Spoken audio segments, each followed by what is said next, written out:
Hello students, कैसे हैं आप लोग। स्टूडेंट्स, आज का दिन बड़ा ही शुभ है। आप लोगों को भी पता होगा कि आज 5 सितंबर है और 5 सितंबर क्या है, हम लोग शिक्षक दिवस के रूप में मनाते हैं। तो जो शिक्षक बन चुके हैं और जो हमारे भावी शिक्षक हैं, उन सभी को मेरी ओर से शिक्षक दिवस की हार्दिक शुभकामनाएं। और इसी के साथ आज का टॉपिक जो हमारा है रिसर्च एप्टीट्यूड से रिलेटेड है, जो कि है sampling and types of sampling. आज हम लोग पढ़ेंगे प्रतिदर्शन एवं उसके प्रकार। तो स्टार्ट करते हैं। देखिए, सैम्पलिंग होता क्या है। सबसे पहले हम क्या समझेंगे कि सैम्पलिंग होता क्या है। तो अगर हम सैम्पलिंग की बात करें या प्रतिदर्शन की बात करें या न्यायदर्श कहें, तो क्या है, सैम्पलिंग इज अ प्रोसीजर और technique to select the sample. यानी कि सैंपल को सेलेक्ट करने का जो टेक्निक है, जो प्रोसीजर है, उसे हम लोग क्या कहते हैं, सैम्पलिंग कहते हैं, प्रतिदर्शन कहते हैं। जैसे कुछ एग्जांपल्स आपको स्क्रीन पर दिख रहे होंगे। The trader examining handful of grains from the bag. देखिए, जो व्यापारी होते हैं वो देखते हैं कि जैसे मान लीजिए एक बोरे में चावल या गेहूँ कुछ भी भरा है, तो वो पूरे पूरे गेहूँ या चावल की क्वालिटी पूरे बोरे को जो है पलट कर नहीं देखते। वो केवल एक मुट्ठी चावल या गेहूँ निकालते हैं और उसको जो है कि देख कर चेक कर कर वापस उसी में रख देते हैं। तो ये देखिए क्या है कि जो पूरे बोरे की गेहूँ है या जो चावल है, वो क्या है, एक तरीके का पूरा पॉपुलेशन है। उसमें से उन्होंने सैंपल्स को सेलेक्ट किया, एक मुट्ठी चावल निकाला या गेहूँ निकाला बैग से और उसको चेक करके वापस भर दिया। इससे पता चल गया कि उनका सैंपल जो है या जो माल है वो अच्छा है या बुरा है।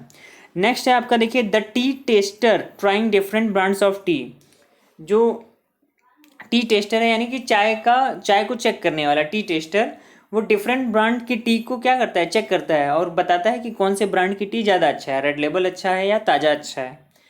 थर्ड है a technician making a blood test. देखिए, जब आप कभी ब्लड टेस्ट कराने गए होंगे तो वहाँ पर भी आप अपने ब्लड का सैंपल देने जाते हैं, ना कि पूरा ब्लड। जो आपकी बॉडी बॉडी में पूरा ब्लड है वो आपका क्या है, वो पॉपुलेशन है, लेकिन उसका एक सैंपल केवल आप देने जाते हैं, वो क्या है, सैम्पलिंग यानी कि सैंपल है। नेक्स्ट है आपका a cook housewife checking few grains of rice from the pan to determine whether the entire lot has been properly cooked and become soft. आप सभी लोग कभी ना कभी आप लोगों ने खाना पकाया होगा, चावल पकाया होगा। तो कभी कभी जब देखिए महिलाएं घर में जो चावल पकाती हैं, वो अगर भगोने या किस पैन में चावल पका रही हैं तो वो क्या करती हैं, वो कैसे चेक करती हैं, चावल का एक दाना पूरे भगोने में से उठाती हैं, उसको चेक करती हैं, वो पक गया है तो इसका मतलब पूरा चावल पक चुका होता है। तो जो आपका पूरा चावल है वो पॉपुलेशन है, और जो आपका एक दाना आपने चेक किया वो क्या है, चावल का पका है या कच्चा है, वो क्या है, सैंपल है। और ये जो प्रोसेस हम पूरा कर रहे हैं यही क्या है, सैम्पलिंग है। यानी कि वही यही क्या है, सैम्पलिंग है। तो अब देखिए आगे क्या है। जैसे एक स्टैंडर्ड डेफिनेशन को उठाते हैं तो जैसे कर्लिंगर क्या कहते हैं, 1986 में कर्लिंगर ने प्रतिदर्शन या सैम्पलिंग को परिभाषित करते हुए क्या कहा है, किसी जीव संख्या या समष्टि से उस जीव संख्या या समष्टि के प्रतिनिधि के रूप में किसी संख्या का चयन प्रतिदर्शन कहलाता है। यानी क्या, sampling is taking any portion of population और universe as representative of that population और यूनिवर्स। यानी कि सैम्पलिंग क्या है, एक प्रोसेस है जो कि पॉपुलेशन से सैंपल्स को सेलेक्ट करता है, और जो सैंपल्स हैं वो एक तरीके का रिप्रेजेंटेटिव होता है, किसका, पॉपुलेशन का रिप्रेजेंटेटिव होता है। यानी कि अगर हम बात करें तो किसी पॉपुलेशन से चुने गए कुछ व्यक्तियों या वस्तुओं के आधार पर शोधकर्ता या रिसर्चर एक अनुमान या निष्कर्ष पर पहुंचता है। ठीक है। अब देखिए, पॉपुलेशन एंड सैंपल हम लोग बार बार सुन रहे हैं। पॉपुलेशन और सैंपल है क्या, ये भी जानना क्या है, बहुत ही ज़रूरी है, क्योंकि सैम्पलिंग को समझने से पहले इसका जो ग्रास रूट है, इसका जो बेसिक्स है वो जानना ज़रूरी है। तो सैम्पलिंग में देखिए कुछ वर्ड्स आप लोगों ने सुने होंगे, हम लोग बहुत यूज़ करते हैं। जैसे एक वर्ड है हम लोग यूज़ करते हैं यूनिवर्स या जिसको हम बोलते हैं समष्टि। देखिए ध्यान से आराम से समझिएगा, पेशेंस रख के, जल्दबाजी में समझेंगे तो समझ में नहीं आएगा। एक वर्ड हम लोग यूज करते हैं पॉपुलेशन, जिसको हम लोग बोलते हैं जीव संख्या। एक वर्ड हम लोग यूज करते हैं सैंपल, जिसे हम लोग बोलते हैं प्रतिदर्श, या हम लोग बोल देते हैं न्याय दर्श भी, इसको कभी कभी हम लोग बोल देते हैं, दोनों चीज़ें बोली जाती हैं। ठीक है, यानी कि यूनिवर्स हो गया, पॉपुलेशन हो गया, सैंपल हो गया। एक होता है आपका सैम्पलिंग फ्रेम, सैम्पलिंग फ्रेम। एक होता है आपका सैम्पलिंग, जो कि अभी जस्ट हम लोग जो है उसका डेफिनेशन हम लोगों ने पढ़ा है। तो बारी बारी से इसको हम लोग समझेंगे। तो सबसे पहले हमको समझना ज़रूरी है यूनिवर्स, समष्टि, पॉपुलेशन या जीव संख्या क्या है।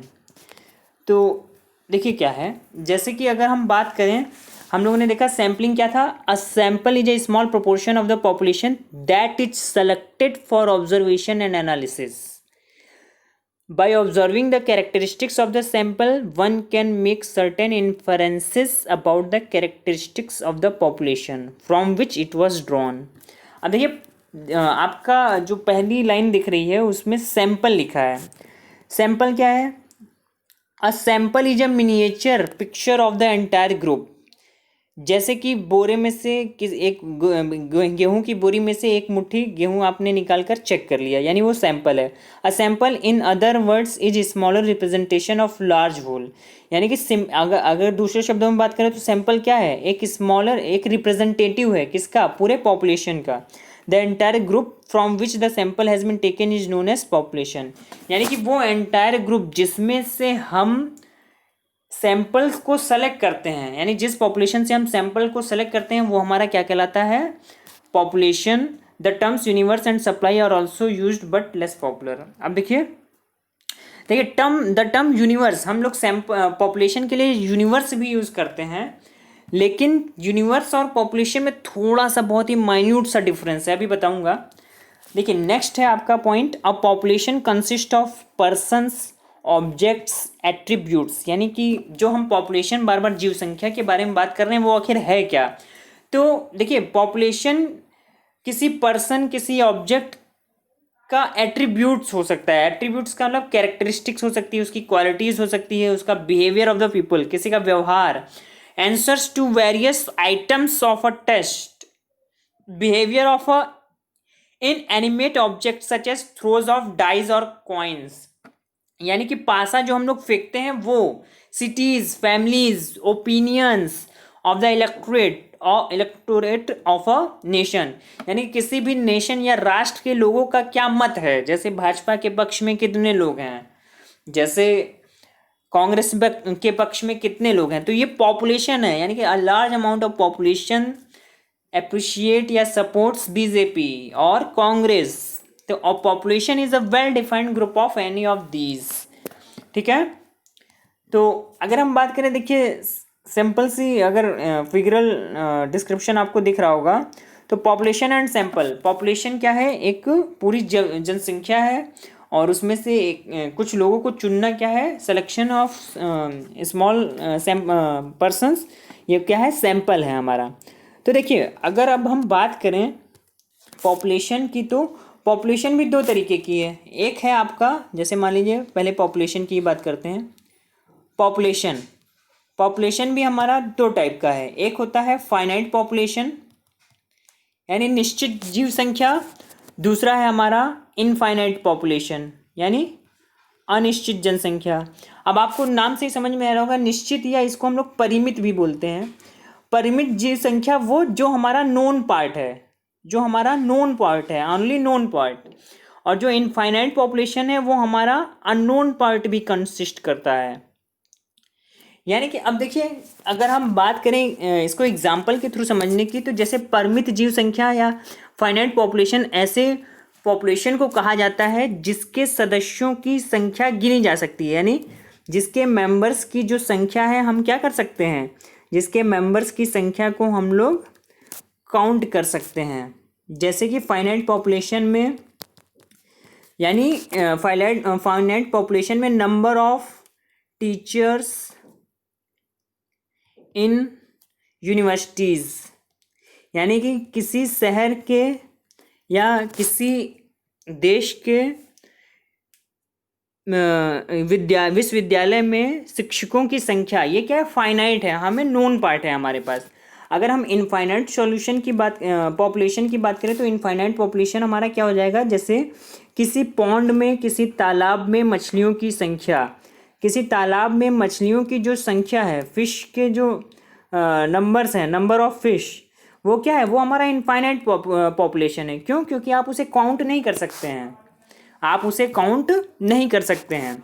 तो पॉपुलेशन क्या है हमारा, पॉपुलेशन दो टाइप का, इनफाइनाइट और फाइनाइट। तो देखिए, एक जो मैं अभी बात कर रहा था, यूनिवर्स और पॉपुलेशन में माइन्यूट सा डिफरेंस है। यूनिवर्स क्या है हमारा, यूनिवर्स है आपका, जिसको हम लोग बोलते हैं समष्टि। यूनिवर्स क्या है हमारा, समष्टि। यूनिवर्स क्या है हमारा, बस सिंपल सा ऐसे समझिए, जो हमारा नोन प्लस अननोन पार्ट है उसको हम लोग क्या बोलते हैं, यूनिवर्स। यानी कि जो वो पॉपुलेशन जो आपको पता है और वो पॉपुलेशन जो आपको नहीं पता है, कुल मिलाकर वो हमारा क्या है, यूनिवर्स। यूनिवर्स का मतलब आप समझ ही रहे होंगे, जैसे ये पूरा संसार, ये ब्रह्मांड पूरा, ठीक है। और पॉपुलेशन देखिए क्या है, population consist only known part. केवल नोन पार्ट जो होता है वो हमारा पॉपुलेशन होता है। थोड़ा सा माइन्यूट डिफरेंस यही है। तो देखिए, सारे नोन पार्ट का स्टडी करना, ये क्या है, वो हमारा पॉपुलेशन कहलाता है। और पॉपुलेशन को हम लोग कैपिटल एन से डिनोट करते हैं। अब देखिए क्या है, पॉपुलेशन के बाद जो सैम्पलिंग है, सैंपल क्या है, सैंपल क्या होता है, प्रतिदर्श क्या होता है, प्रतिदर्श या न्यायदर्श की बात करें तो रिप्रेजेंटेटिव होता है, representative part of the population, यानी कि जीव संख्या का जो प्रतिनिधित्व करता है। रिप्रेजेंटेटिव का मतलब प्रतिनिधित्व करता है, वो क्या कहलाता है, पॉपुलेशन। सुना होगा आप लोगों ने, बोला जाता है कि इस देश के प्रतिनिधि मिलने आए हैं इस देश के नेता से। इस तरीके से क्या है, वो प्रतिनिधित्व करता है, वो क्या होता है, सैंपल या आपका रिप्रेजेंटेटिव पार्ट ऑफ पॉपुलेशन। एक टर्म हम लोगों ने देखा था, मैंने बताया था सैम्पलिंग। सैम्पलिंग आपको पता ही चल गया, जीव संख्या से प्रतिदर्श को निकालना, यानी कि to draw out the persons from the population. एक बात मैंने बताई थी, सैम्पलिंग फ्रेम। सैम्पलिंग फ्रेम को ऐसे ही समझ लीजिए। सैम्पलिंग फ्रेम क्या होता है, सैम्पलिंग फ्रेम होता है आपका एक तरीके का टोटल इनलिस्टमेंट ऑफ पॉपुलेशन, यानी कि टोटल मिस्टेक, स्पेलिंग मिस्टेक थोड़ी बहुत हो सकती है तो उसको इग्नोर करिएगा, ठीक है। पॉपुलेशन यानी कि सूची, किसी भी जीव संख्या की सूची बनाना क्या है, वो हमारा सैम्पलिंग फ्रेम कहलाता है। वो हमारा क्या कहलाता है, सैम्पलिंग फ्रेम कहलाता है। तो इस तरीके से हमने कुछ चीज़ें समझी, जैसे सैम्पलिंग क्या है, यूनिवर्स क्या है, पॉपुलेशन क्या है, सैंपल क्या है और सैम्पलिंग फ्रेम क्या है, ठीक है। और सैंपल यूनिट एक टर्म है आपका, सैंपल यूनिट। सैंपल यूनिट क्या है, एक पॉपुलेशन। जैसे मान लीजिए कि किसी यूनिवर्सिटी में टोटल जो है टीचर है 1000, उसमें से एक टीचर की बात करेंगे तो वो हमारा एक सैंपल यूनिट होगा। तो आशा करता हूँ समझ में आ रहा होगा।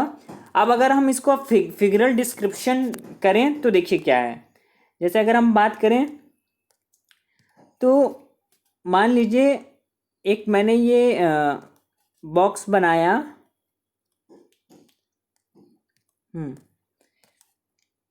ठीक है, एक मैंने ये बॉक्स बनाया आपका, सॉरी,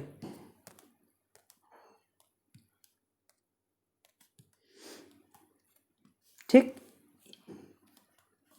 मान लीजिए ये क्या है, एक बॉक्स मैंने ये बनाया। नेक्स्ट मैं बना रहा हूँ एक सर्किल,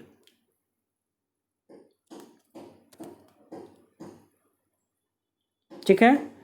और इसके अंदर एक और सर्किल। अब अगर बात करें, ये जो सबसे बड़ा वाला ब्लॉक है, ये जो सबसे बड़ा वाला ब्लॉक है, इसको हम कहेंगे यूनिवर्स है। क्या है? यूनिवर्स है। यूनिवर्स क्या था आपका? नोन प्लस अननोन पार्ट, अभी जस्ट बताया था। उसके बाद जो सर्किल है बड़ा वाला, ये हमारा पॉपुलेशन, ये हमारा क्या है? पॉपुलेशन। पॉपुलेशन हमारा क्या है? Known part. यानी यूनिवर्स क्या है? ये पूरा यूनिवर्स है। उसके बाद यूनिवर्स क्या है? पूरा इस रेक्टेंगल है। पॉपुलेशन क्या है? बड़ा वाला सर्किल। और जो छोटा सर्किल है वो आपका क्या है? सैंपल्स। इनके बीच का जो गैप है, यानी सैंपल और पॉपुलेशन के बीच का, इसी को हम कहते हैं सैंपलिंग फ्रेम। क्या बोलते हैं? Sampling frame. और ये जो एक यूनिट है, इसको हम बोलते हैं सैंपल यूनिट।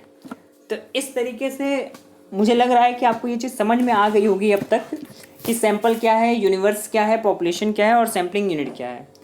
अब आगे बढ़ते हैं हम लोग। तो नेक्स्ट देखिए क्या है? पॉपुलेशन। अब हम लोग बात करेंगे सैंपलिंग के क्या क्या मेथड हैं और कौन कौन से टाइप हैं।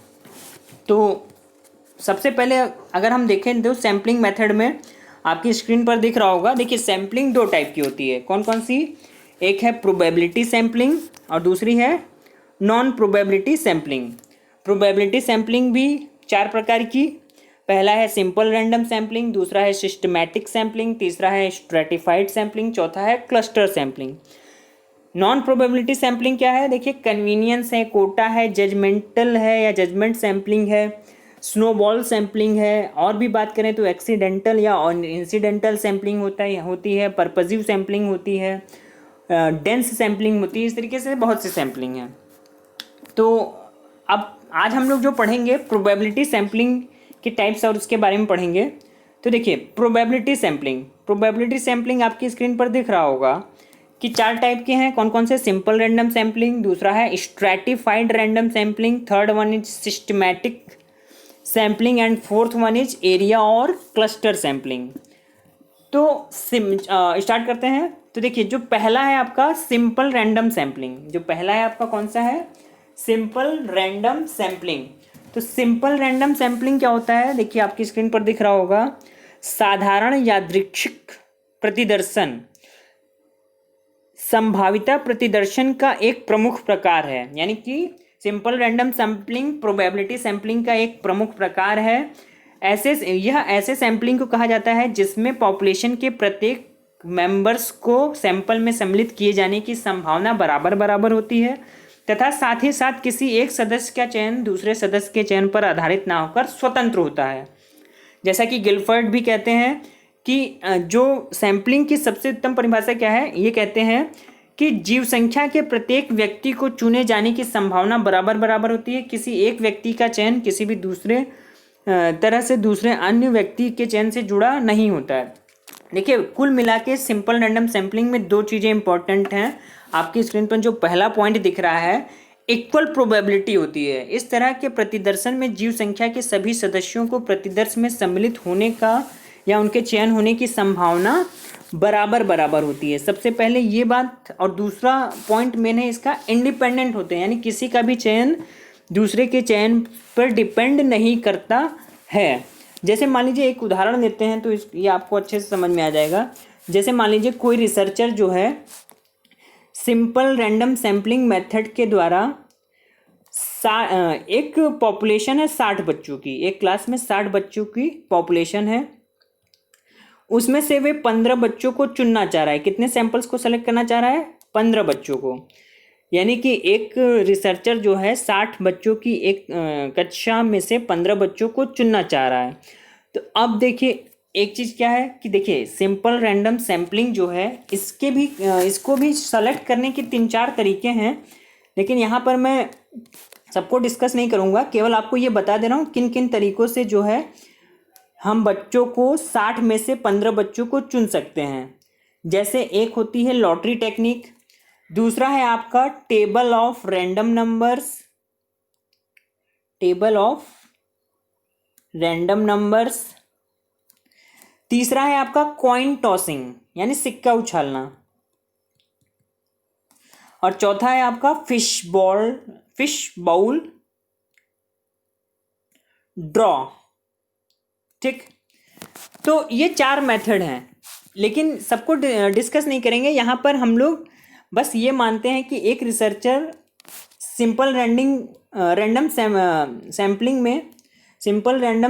मेथड में क्या है कि फिश बाउल मेथड के थ्रू जो है 60 में से 15 बच्चों को चुनना चाहता है। तो वो देखिए इस फिश बाउल ड्रॉ में होता क्या है कि जो मान लीजिए कि जो 60 बच्चे हैं उसमें से 60 की पर्ची बना ली उसने, 60 बच्चों का नाम लिख लिया, उसको एक बाउल में 60 बच्चों के नाम डाल दिया। अब किसी एक व्यक्ति को बुलाकर उसकी आंखों पे पट्टी बांधकर उससे ये बोला जाता है कि हर एक बच्चे का जो है मतलब कि बाउल में से एक एक पर्ची निकालता जाए और जिसका जिसका नाम आ रहा है उसके नाम को नोट करता जाए। यानी कि इस तरीके से क्या है कि देखिए किसी एक बच्चे का नाम दूसरे बच्चे के नाम पर डिपेंड नहीं कर रहा है। यानी कि 60 में से कोई भी एक पर्ची ऐसी निकल सकती है जिसमें किसी का भी नाम हो सकता है, मतलब किसी का नाम किसी दूसरे पर डिपेंड नहीं है, क्योंकि 60 पर्चियां हैं और 60 पर्ची में से 60 नाम लिखे हैं, तो सबके नाम अलग अलग हैं। अब 60 में से 15 लोगों को चुनना है तो वो क्या करेगा, 15 पर्चियां उठाएगा। तो 15 पर्चियां जो उठाएगा तो 15 बच्चों के नाम निकलेंगे। अब वो 15 बच्चों के नाम किसी के भी हो सकते हैं, देखिए कोई किसी पर डिपेंड नहीं है। यानी कि एक ये चीज़ आपको समझ में आ रही होगी कि ये एक इंडिपेंडेंट प्रोसेस है, यानी किसी का भी नाम आ सकता है, किसी का नाम किसी पर दूसरे पर डिपेंड नहीं है। दूसरा इक्वल प्रोबेबिलिटीज़ है। इक्वल प्रोबेबिलिटीज़ का मतलब समान संभाव्यता का मतलब क्या है कि 60 में से किसी भी एक के चुने जाने की प्रायिकता बराबर है। यानी कि 60 में से 58वां बच्चा भी चुना जा सकता है, 15 में 57वां भी चुना जा सकता है, 16वां बच्चा भी चुना जा सकता है। यानी कि प्रोबेबिलिटी क्या है, कोई भी 15 बच्चा चुना जा सकता है। अब मान लीजिए इसमें क्या होता है, एक मामला फंसता है क्या कि मान लीजिए एक ही इसका जैसे मान लीजिए 2 मेथड है। देखिए एक होता है सैम्पलिंग विद रिप्लेसमेंट। सैम्पलिंग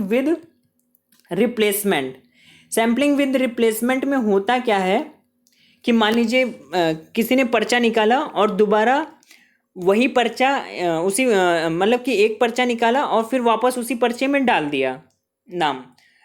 तो जैसे मान लीजिए इसमें 60 पर्चियां हैं, 60 में से एक पर्ची निकाली, तो मान लीजिए राहुल कोई लड़का है, उसका नाम जो है एक इस पर्ची में निकला, तो अब क्या है इसका नाम लिख लिया गया। अब वापस जो है कि इसका नाम लिखने के बाद वापस इसी में डाल दिया गया, यानी फिर से कितनी 60 पर्चियाँ इसमें बनी हुई हैं। फिर दोबारा किसी बच्चे का पर्ची निकाला, उसका नाम निकला, फिर वापस इसमें रख दिया, दोबारा यही काम किया। तो इसको बोलते हैं सैम्पलिंग विद रिप्लेसमेंट, यानी कि हम पर्चियाँ निकाल कर बाहर नहीं रख रहे हैं, वापस उसी में रख दे रहे हैं। अब इसमें होता क्या है, मान लीजिए उसी बच्चे की पर्ची दोबारा निकल जाए तो क्या होता है, उस चांस को हम इग्नोर कर देते हैं, उस चांस को इग्नोर कर देते हैं और वापस जो है कि फिर से यही प्रोसेस तब तक करते रहते हैं जब तक 15 अलग अलग नाम हमारे पास ना आ जाए।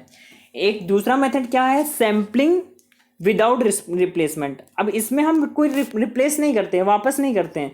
जैसे मान लीजिए 60 में से एक पर्चा निकल गया बाउल में से, तो अब कितने बचे, 59। फिर दूसरा निकल गया तो 58, तीसरा निकल गया तो 57। तो इस तरीके से क्या है, इसको बोलते हैं सिंपल रैंडम सैम्पलिंग मेथड, जिसको 2 तरीके से किया जाता है। तो यानी कि जैसे मान लीजिए 60 बच्चे में से 15 बच्चों की चुना जाना है, तो इनकी प्रोबेबिलिटी क्या हो जाएगी, टोटल 15 बच्चे चुनने हैं और 60 हैं, यानी 1/4 हो जाएगी। या अगर एक बच्चे की प्रोबेबिलिटी की बात करें तो 60 में से एक बच्चे की चुने जाने की प्रोबेबिलिटी क्या हो जाएगी, 1/60। तो ये क्या है आपका, ये है आपका सिंपल रैंडम सैम्पलिंग। देखिए सिंपल रैंडम सैम्पलिंग फिगर भी आपके सामने दिख रहा है, पॉपुलेशन है, पॉपुलेशन में से सैंपल को सेलेक्ट करना। अब देखिए एक शब्द इसमें आया है बार बार, रैंडमनेस या यादृच्छिकरण। तो देखिए रैंडमनेस क्या होता है या रैंडमाइजेशन क्या होता है। रैंडमाइजेशन क्या है, the concept of randomness has been basic to scientific observation the research. It is based on the assumption that while individual events can not be predicted with accuracy. यानी कि जिसका हम प्रेडिक्शन ना कर सके, हम जिस चीज़ का अंदाजा ना लगा सकें, ऐसे इवेंट, वो हमारे क्या कहलाता है, यादृच्छिकरण, यानी कि प्रेडिक्शन विद एक्यूरेसी। जब हम किसी भी इवेंट के होने का जो है अंदाजा ना लगा सके, जैसे मान लीजिए आपने 2 सिक्के उछालें, 2 कॉइन हवा में उछालें, और अब आप ये अंदाजा नहीं लगा सकते हैं कि किस में हेड आएगा और किस में टेल आएगा, आप एक्यूरेट अंदाजा नहीं लगा सकते हैं, तो इसी को कहा जाता है यादृच्छिकरण, रैंडमनेस। यानी रैंडमनेस क्या है, ये एक ऐसा इवेंट है जिसके बारे में हम प्रेडिक्शन नहीं कर सकते हैं, जिसके बारे में हम एक्यूरेसी या एक्यूरेट रिजल्ट नहीं बता सकते हैं। तो अब देखिए आगे क्या है, अगर हम बात करें पॉपुलेशन से सैंपल निकालने का जो प्रोसेस है वही है सैम्पलिंग। फिगर समझ में आ रहा होगा। देखिए सिंपल रैंडम सैम्पलिंग में मैंने क्या बताया कि कोई कभी भी चुना जा सकता है, सबकी इक्वल चांसेस हैं चुने जाने की। जैसे मान लीजिए इसमें 3 3 6 2 8 8 3 12 3 15 15 में से इन्होंने 6 लोगों को चुना है। तो मान लीजिए पहले को चुना, तीसरे को चुना, तीसरा चुना गया, फिर उसके बाद आपका छठा चुना गया, फिर 8वां चुना गया। इस तरीके से क्या है, कोई चुना जा सकता है, सब इंडिपेंडेंट है और इक्वल प्रोबेबिलिटी है सबके चुने जाने की। अब अगर हम नेक्स्ट सैम्पलिंग की बात करें तो ये आपका आता है स्ट्रेटिफाइड सैम्पलिंग। अब क्या है आपका स्ट्रेटिफाइड सैम्पलिंग। स्ट्रेटिफाइड सैम्पलिंग या हम लोग इसको और बोलते हैं स्तरित यादृच्छिक प्रतिदर्शन। स्तरित यादृच्छिक प्रतिदर्शन, देखिए आपकी स्क्रीन पर दिख रहा है। In stratified sampling entire population is bifurcated into various mutually exclusive homogeneous and non overlapping sub groups known as strata. इसमें क्या करते हैं, हम पॉपुलेशन को ग्रुप्स या सब ग्रुप्स में बांट लेते हैं, स्ट्रेटा में बांट लेते हैं। स्ट्रेटा का मतलब होता है लेवल्स में, स्तर में बांटना। Then the sample is drawn randomly from each stratum. फिर उसके बाद क्या करते हैं, जब हम लोग सैंपल को ग्रुप्स में बांट लेते हैं, देखिए आपको दिख रहा होगा ब्लू, रेड और ग्रीन कलर का ग्रुप दिख रहा है, इसको मैंने स्ट्रेटा में बांट लिया है। स्ट्रेटा में बांटने के बाद हमने क्या किया है, रेंडमली सेलेक्ट कर लिया है। रेंडमली सेलेक्ट करने का मतलब तीनों में से किसी एक को चुन लिया, 6 में से किसी 2 को चुन लिया, और ग्रीन में से 3 में से किसी एक को चुन लिया।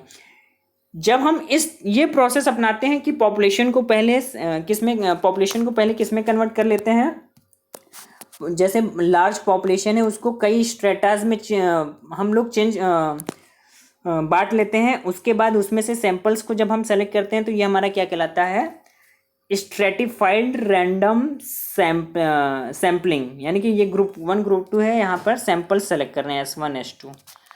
तो देखिए आगे क्या है, the procedure of drawing simple random samples from each stratum is called stratified random sampling. मतलब कर रैंडम सैम्पलिंग ही रहे हैं, लेकिन अब हम स्ट्रेटा से सैंपल्स को सेलेक्ट करना है। तो देखिए स्ट्रेटिफाइड रैंडम सैम्पलिंग आपकी स्क्रीन पर दिख रहा होगा। ये भी 2 टाइप का होता है, एक होता है प्रोपोर्शनेट स्ट्रेटिफाइड सैम्पलिंग, दूसरा है डिसप्रोपोर्शनेट स्ट्रेटिफाइड सैम्पलिंग। यानी कि पहला है जो है इसको बोलते हैं समानुपातिक या समानुपात स्तरित यादृच्छिक प्रतिदर्शन, और दूसरा है असमानुपाती। तो देखिए अब अगर हम हिंदी में बात करें तो जैसे मैंने बात की कि स्ट्रेटिफाइड रैंडम सैम्पलिंग को कई स्तरों में बांट लेते हैं। इसके 2 टाइप है, समानुपात और डिसप्रोपोर्शनेट, असमानुपात। अब देखिए समानुपात की बात करें तो देखिए क्या है, जो पहला है प्रोपोर्शनेट स्ट्रेटिफाइड सैम्पलिंग, आपको दिख रहा होगा स्क्रीन पर, और नंबर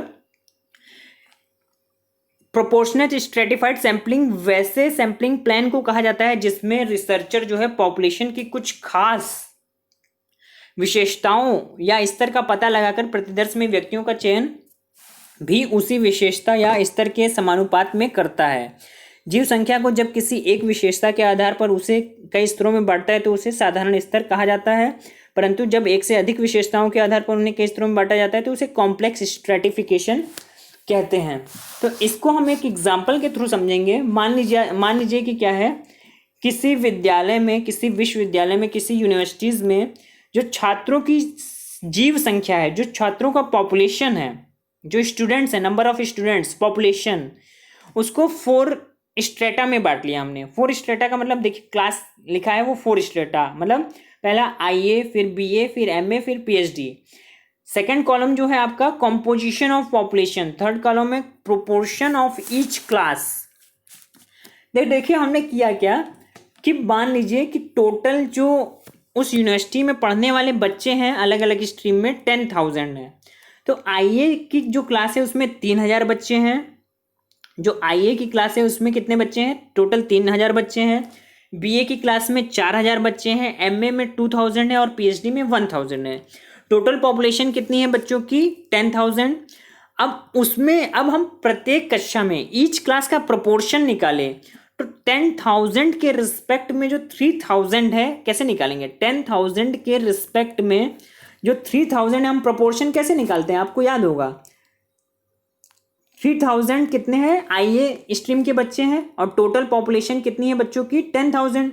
तो ये 30 कैंसिल आउट हो गया और 3 को 10 से डिवाइड किया तो 0.3, यानी कि 0.30% बच्चे जो हैं IA में हैं। फिर BA में कितने हैं, इसी तरीके से 0.40 है, फिर MA में 0.20 है और PhD में 0.10, यानी टोटल मिला के अगर हम प्रोपोर्शन की बात करें तो 0.3, 0.4 प्लस 0.2 प्लस 0.1 मिलाकर टोटल हो गया 1। अब मान लीजिए कि थोड़ी देर के लिए ये मान लीजिए कि जो रिसर्चर है, ये जो 10,000 की पॉपुलेशन आपको दिख रही है, 10,000 में से 1,000 सैंपल्स को सेलेक्ट करना चाहता है। रिसर्चर क्या है, मान लीजिए एक रिसर्चर है जो यूनिवर्सिटी के 10,000 स्टूडेंट्स में से, अब ये 10,000 स्टूडेंट्स क्या है, आपका पॉपुलेशन है, इसमें से कितने को सेलेक्ट करना चाहता है, वो 1000 सैंपल्स को सेलेक्ट करना चाहता है। ये क्या हो गया, सैंपलिंग। तो अब वो क्या करता है, वो सैंपल्स तो 1000 सेलेक्ट करेगा, लेकिन किस बात का ध्यान देगा हमेशा, कि जो प्रोपोर्शन है, यानी कि जो 0.30 आया था IA का, जो 0.40 है आपका BA के बच्चों का, 0.20 है MA का और 0.10 है PhD का, इसको ध्यान में रखते हुए बच्चों का सिलेक्शन करेगा। अब देखिए उसको क्या है कि 1000 बच्चे जो हैं टोटल सैंपल सेलेक्ट करने हैं। तो अब मान लीजिए 10,000 में से उसको सेलेक्ट करने हैं 1000 बच्चे, 1000 सैंपल्स उसको सेलेक्ट करने हैं, यानी 1000 का जो IA बच्चों का प्रोपोर्शन है 1000 में से कितना आएगा, तो हम कैसे पता करेंगे, 1000 को मल्टीप्लाई करेंगे 0.30 से, यानी कि सीधे सीधे ऐसे समझिए कि 1000 का 30% कितना होगा, 300 स्टूडेंट्स, यानी कि वो IA क्लास के कितने बच्चों को चुनेगा, 300 बच्चों को चुनेगा, सेलेक्ट करेगा। IA क्लास के 300 बच्चे होंगे। इसी तरीके से अगर हम BA की बात करें तो वो BA में कितने बच्चों को चूज करेगा, BA का जो आपका था, आपका जो BA का प्रोपोर्शन था 0.40, यानी BA के कितने बच्चे हैं, 40% बच्चे लेने हैं उसे BA के, तो 400 स्टूडेंट्स हो गए। इसी तरीके से MA के कितने हो गए, 200, क्योंकि 0.20 या 20% है, और PhD के कितने लेने हैं, PhD के लेने हैं आपको 10%, यानी कि 100 स्टूडेंट्स। तो ये क्या है, देखिए एक प्रोपोर्शनेट रैंडम सैम्पलिंग है, यानी कि अब अगर हम बात करें तो आप इधर देखिए स्क्रीन पर आपको दिख रहा होगा कि अगर टोटल 10,000 में से, अब ये दूसरा फिगर है, ध्यान से देखिएगा, पिछला फिगर नहीं है, 10,000 में से 1000 बच्चों को चुनना है और प्रोपोर्शन में होने चाहिए, यानी कि जो 10,000 बच्चे थे उसमें से BA के 40% बच्चे थे, MA के 20% बच्चे थे, PhD के 10% और IA के 30%।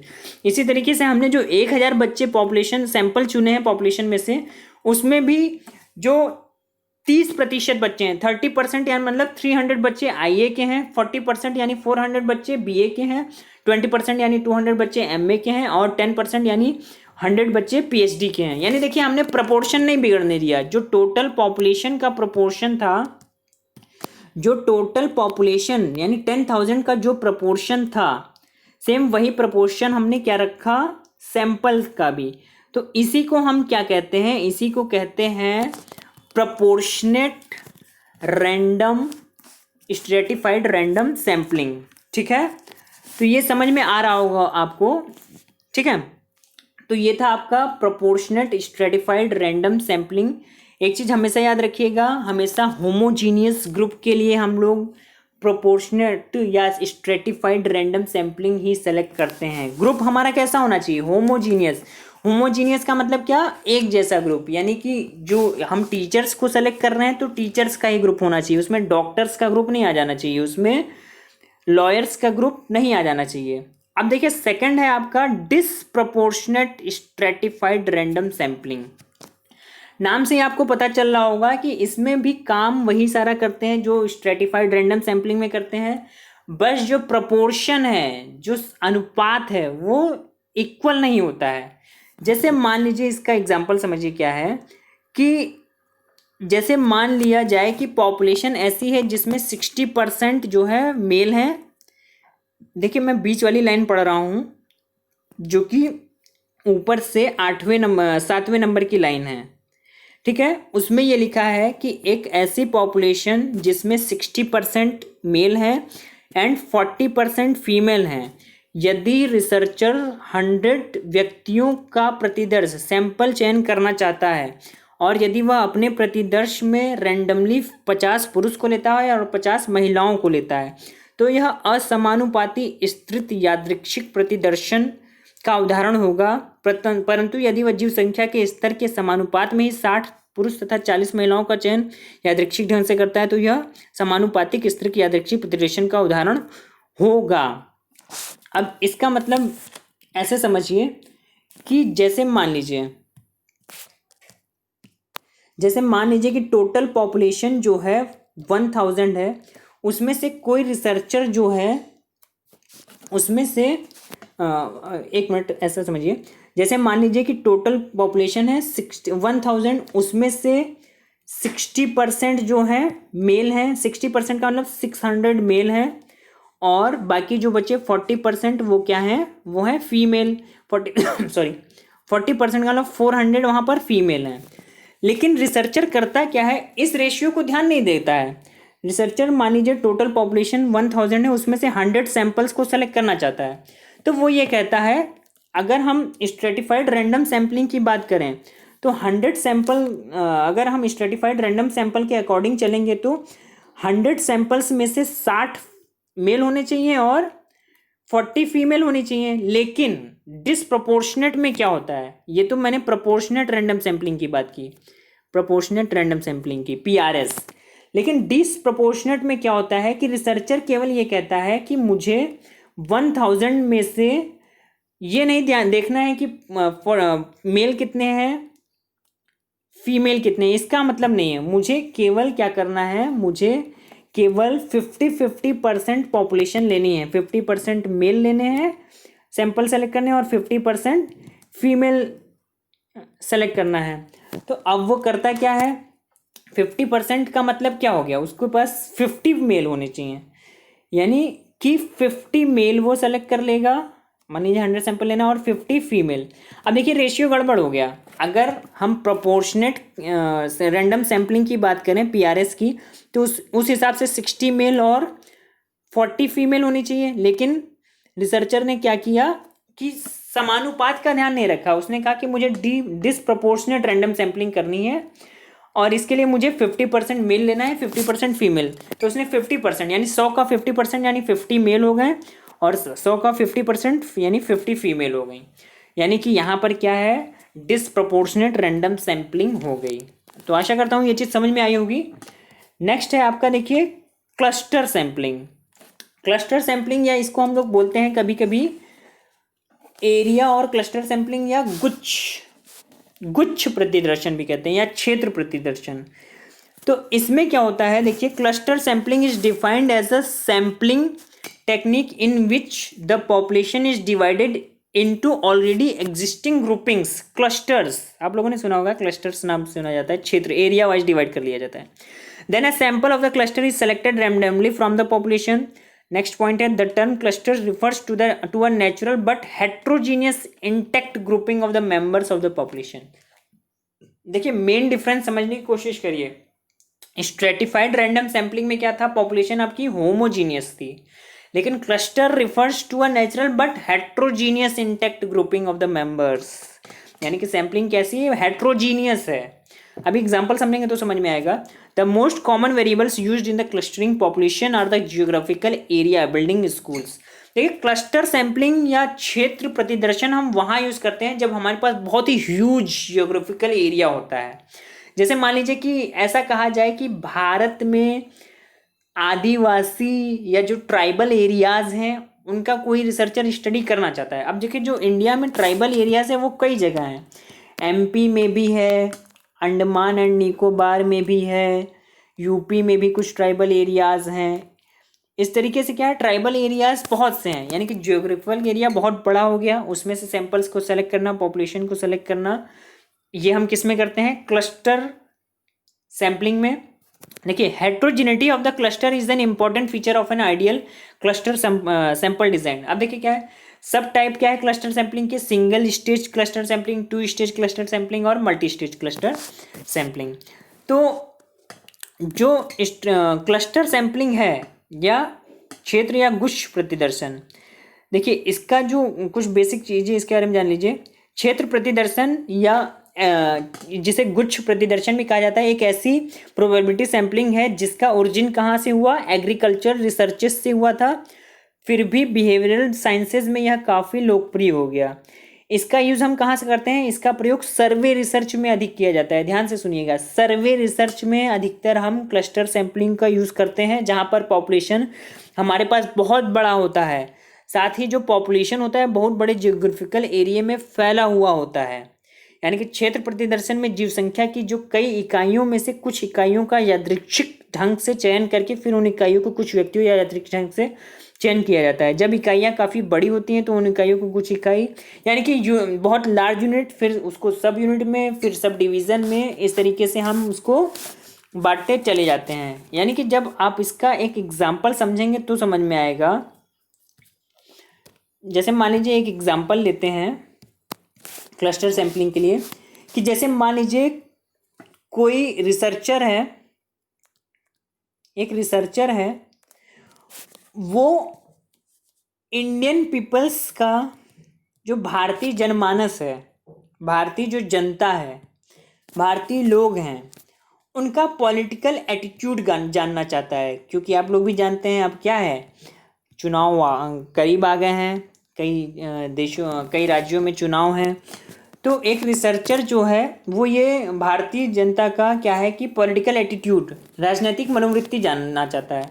तो अब होता क्या, देखिए ऐसी परिस्थिति में उसके लिए ये तो संभव नहीं होगा कि वह राज्य के सभी व्यक्तियों का एटीट्यूड का आकलन करे।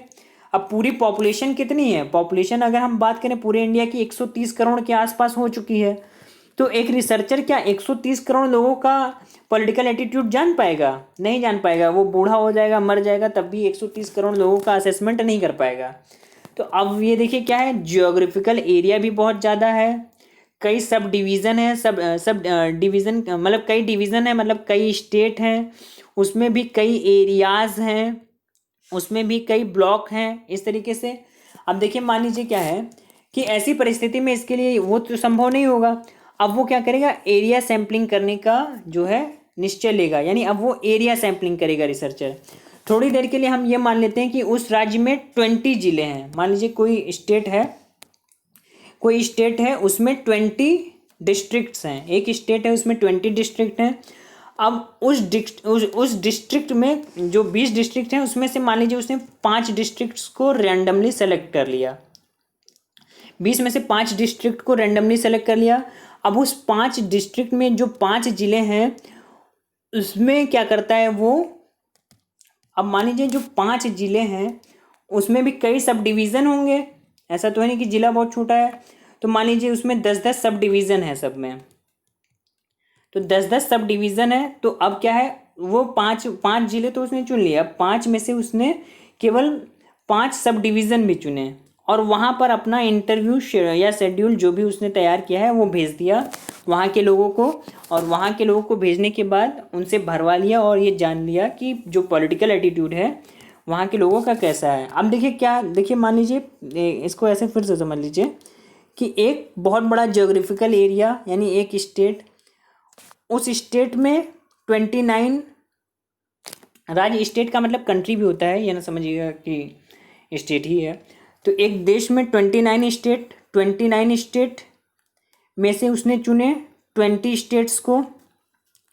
अब 20 स्टेट्स में भी उसने 20-20 जिलों को चुने, मतलब माफ़ कीजिएगा, हर स्टेट में 20-20 जिले। अब 20-20 जिले में भी उसने 20 में से 5 को चुना, 5 में से उसने 10 मान लीजिए 100 सब डिवीज़न है या 20 सब डिवीज़न है, तो उसमें से उसने 10 सब डिवीज़न को चुना। यानी देखिए क्या है, बहुत ही क्लस्टर है, एक बड़े एरिया को छोटे में डिवाइड किया, फिर उससे छोटे में, फिर उससे छोटे में, फिर उससे छोटे में।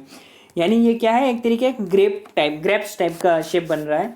तो ये है आपका क्लस्टर सैम्पलिंग या एरिया सैम्पलिंग।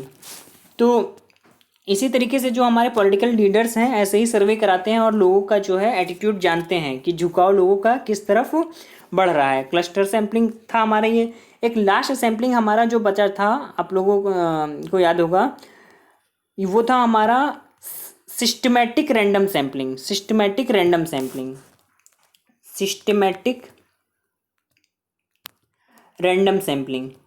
तो सिस्टमैटिक रैंडम सैम्पलिंग कुछ खास नहीं है, बस इसमें क्या होता है कि रिसर्चर जो भी सैंपल सेलेक्ट करता है वो पहले से प्री डिसाइड हो जाता है। जैसे मान लीजिए कि एक शहर में 2 लाख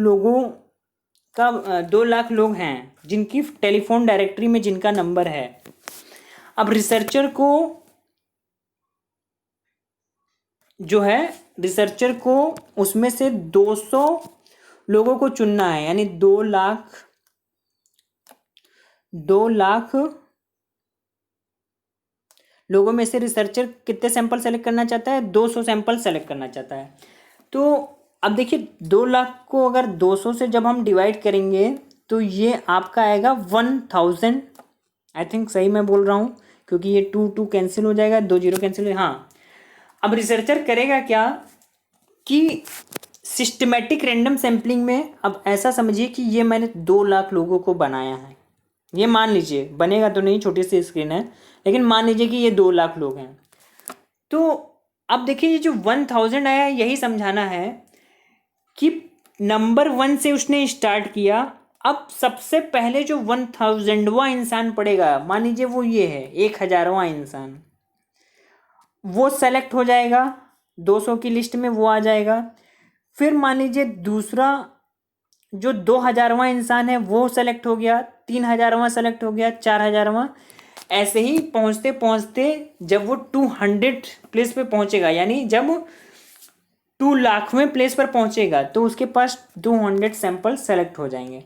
यानी कि सिस्टमैटिक सैंपल में क्या है कि मान लीजिए 12 में से 4 लोगों को चुनना है, तो रिसर्चर करता क्या है, एक सेट कर देता है कि हर दूसरे या तीसरे इंसान को चुनेगा। 3 3 6 3 9 2 11 12, तो हर तीसरा इंसान क्या है, चौथा सैंपल होगा। यानी कि पहला सैंपल ये, फिर दूसरा सैंपल, फिर तीसरा सैंपल, फिर ये चौथा सैंपल, यानी 12 में से 4 लोगों को चुन लिया। यानी हर तीसरा आदमी क्या है, वो सैंपल का पार्ट होगा। इसी को कहते हैं सिस्टमैटिक सैम्पलिंग। इसी को क्या कहते हैं, systematic sampling.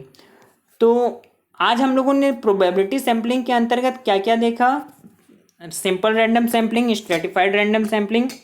Stratified random sampling में भी हम लोगों ने उसके 2 टाइप देखे, प्रोपोर्शनेट और डिसप्रोपोर्शनेट। एक हम लोगों ने देखा क्लस्टर सैम्पलिंग और दूसरा लास्ट हम लोगों ने देखा सिस्टमैटिक रैंडम सैम्पलिंग। तो आशा करता हूँ आज की क्लास आप लोगों को समझ में आई होगी। क्लास थोड़ी सी लंबी हो गई, लेकिन पेशेंस रख कर देखिएगा, जरूर समझ में आएगा।